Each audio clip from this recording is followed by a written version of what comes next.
Pathway to Stop Diabetes is a unique approach to funding research for the American Diabetes Association.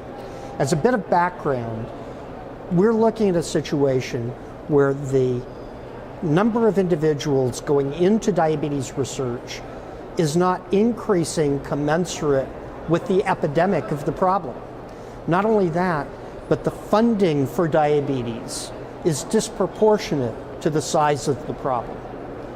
We want to encourage new investigators to come into the field of diabetes.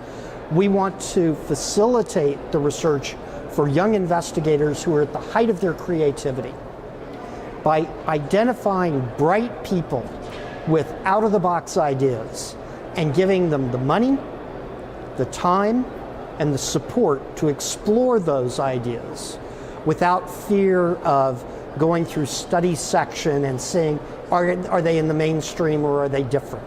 Making sure they have security in the early part of their career to be able to further their research efforts.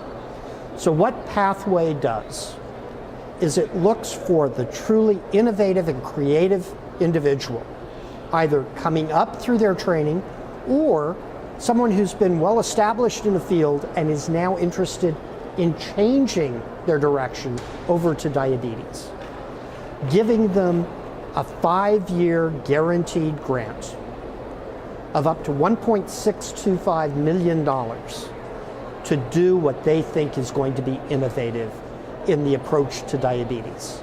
Our sponsors, again, individuals or corporations, have no influence on the choice of the scientists, nor on the direction that those scientists go in. So this is an opportunity to let bright minds run free, and they don't have a set outcome that they have to meet at the end. They don't have to necessarily have a product that comes out at the other end as industry might otherwise do. Within medicine, there are two models that do something similar to this. In Great Britain, there's the Wellcome Trust that approaches things this way. And in the United States, for senior investigators, for well-established investigators, there's the Howard Hughes Foundation.